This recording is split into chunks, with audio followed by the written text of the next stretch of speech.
Cool.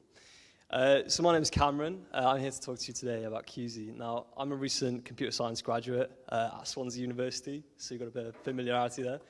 Not so many claps anywhere else.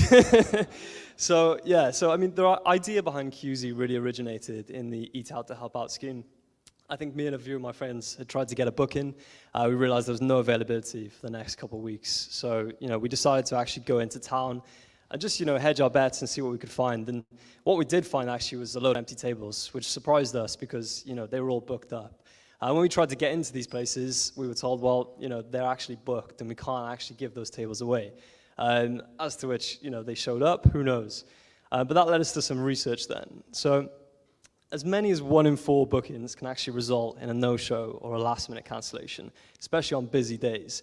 Now, that is a huge loss for businesses overall. It's almost 25%.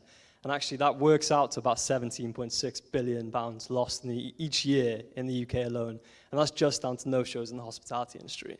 Now, that has led businesses to sort of implement a bit of a deposit system. I don't know if any of you have got any familiarity with that, but essentially you have to give your card details away in advance to actually go to make your booking. And that actually is quite a deterrent for a lot of customers, as many as 3 in 10 here. Which kind of leads on to, our mission then, really, which is to say that, we want to become essentially globally synonymous with last-minute plans. I think what we've got is a system that is quite disruptive. We're coming in with basically like a last-minute alternative. We're trying to eliminate the impact of no-shows and cancellations, and that's without a deposit system. So the solution B2C is a familiar marketplace solution. So we're really allowing users to interact with a variety of local businesses, and we're allowing them to interact with their content, with their reviews, and actually to queue and book for these platforms as well. Now, we are doing reviews based on actual verified entries as well. So not just on making the booking, because as we all know, you could not show up. You could still leave a bad booking though. So we're actually trying to be a bit different than the competition there. Okay, so the solution B2B. So for a B2B solution, it's really, it's got 3 main verticals. So we've got a booking solution, a staff management solution, and also a queue solution. So the queue solution is a bit like a digital walk-in system, whereby we essentially create a tier around the business for users to join that queue, actually make their way towards the venue.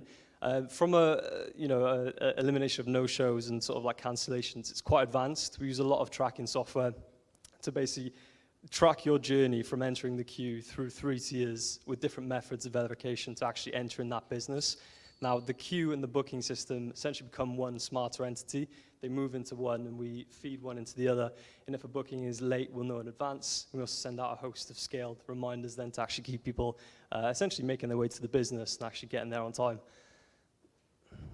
Now, the market solution. So we're like Yelp reservations in the sense of we're not just going down the hospitality route. We're not just going down the service and experience route either. We're trying to do both. So in terms of like the actual time that we can actually attack on this, it's a bit bigger than say OpenTable or The Fork or just Booksy and Fresher. Although great competition, none of them are actually implemented any last minute sort of adjustments, and a lot of them don't even have deposit systems. Now from a SOM standpoint, we think we can target 34.5 million within 5 years. Now, this does rely on us getting 70,000 businesses on board at the current pricing model, which may be adjusted as we go forward.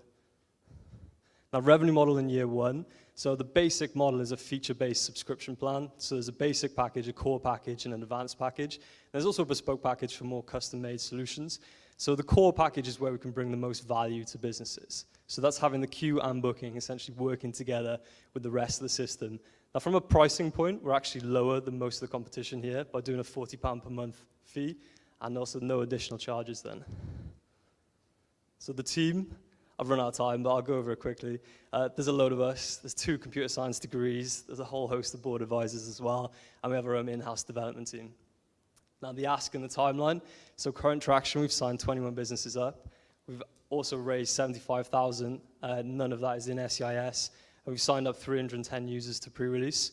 We've also got 25K there committed for post-launch. For the ask, we're really just trying to fill up our SEIS availability now with local investors. And just another ask then is kind of business onboarding support. If you know a business that could benefit from this sort of solution and has a problem with no-shows and wants to actually just boost footfall through last-minute alternatives, then get in touch as well. But that's my pitch. Thank you.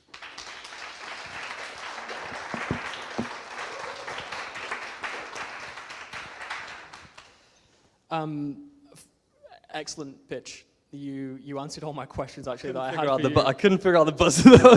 No, you honestly, you answered all my questions. I feel like this is very timely. A lot of restaurants reopening and a lot of no-shows as well.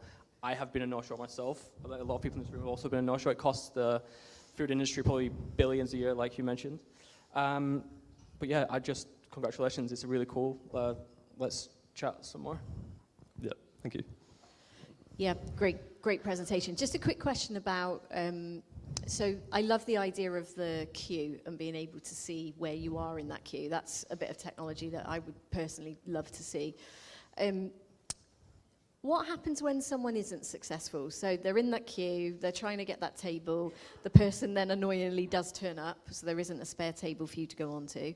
Do you then advise them where there are other gaps? You know, do you move people around? Yeah, so when I say the bookings and the queue essentially become one smarter entity, there's tracking on the booking front as well. So when we know that a booking's not going to show up because, you know, they're like an hour and a half away, we can track that. The maximum travel distance by car is an hour and a half away.